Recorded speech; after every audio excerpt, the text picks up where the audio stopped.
So there's some good news on the front of incarceration and drug policy. Now, on Friday, the city of Seattle had filed a motion asking the Seattle Municipal Court to vacate hundreds of marijuana possession convictions going back to a period of 30 years. Holy hell. So that is a lot of time, right? Now, City Attorney Pete Holmes had released a statement on this. He said, as we see marijuana sold in retail storefronts today, people who simply had a joint in their pocket a decade ago still have a red mark on their records.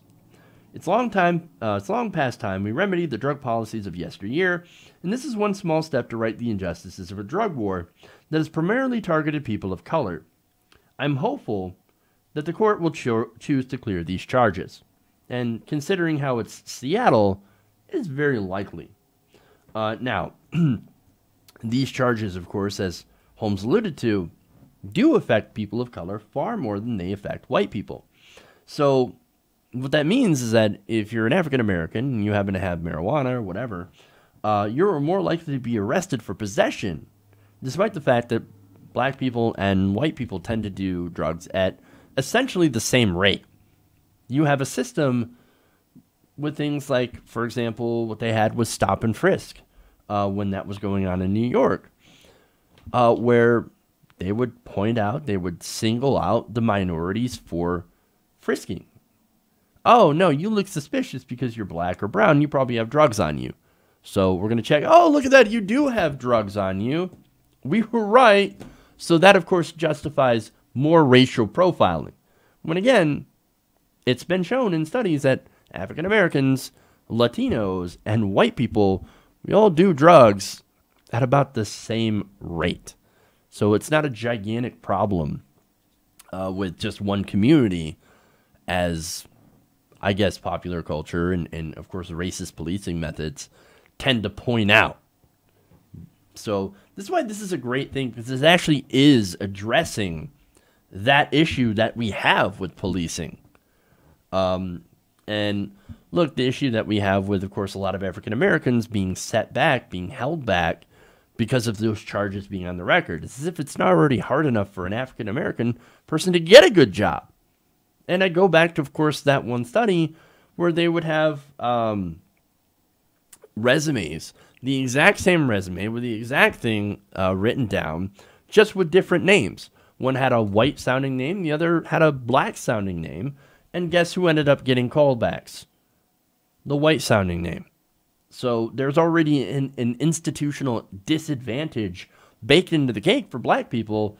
Now, add in drug charges on their records, possession charges on their records, possible jail time, incarceration. Well, then you pretty much guaranteed that an African American person will never be able to advance in society. That's why it's great that they're doing this. Now, The Hill reports that Seattle is following the footsteps of Philadelphia District Attorney Larry Krasner. Krasner, who's a real progressive, right? He's a real progressive fighter, and he's doing exactly what he said he was going to do. Now, back in February, he dropped more than 50 criminal charges against residents for marijuana possession. He says that this shift was to free up police resources to actually go and do real police work instead of just targeting minorities or whoever for nonviolent drug offenses. That's like the easiest mark. Instead of doing their real job and solving hard crimes and putting themselves in danger, which, look, I'm not saying none of them do, but I'm saying that that's what they should be doing more of. Instead of going after possession and nonviolent offenses, somebody smoking a goddamn plant, they should actually do other police work and get the violent criminals off the streets, because that's what we want them to do.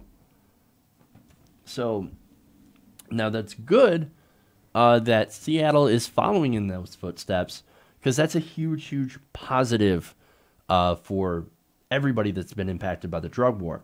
Now, it's also a great example of what happens when you elect a true progressive. And as I said, Krasner is the real deal. Now, look, I live in Michigan, and here we have a chance to elect another progressive DA. That's Dana Nessel. So she won her primary, which is fantastic. That happened a couple of weeks ago. And now she's going to go up against a Republican, and Michigan has a chance of getting its own progressive DA who's going to actually do the same types of things. So, Michigan, get out there. Voters, you've got a chance. Now, this is also what happens. Not only is Philadelphia saving money on no longer doing pointless prosecutions for non-violent offenses like possession, but they're also helping reduce incarceration rates. And for those who have this on their record, well, as I said before, having this crime in their record impacts their ability to get good jobs and live in certain areas. Now, these people will actually have a chance to finally move forward and not have simple possession charges follow them around and destroy their prospects for a decent life going forward.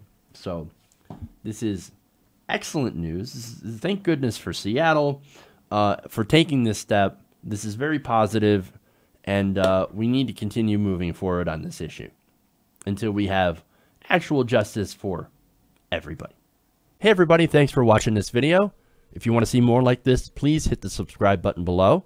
And if you want to support truly independent progressive media, please consider becoming a patron at patreon.com/TYTNation.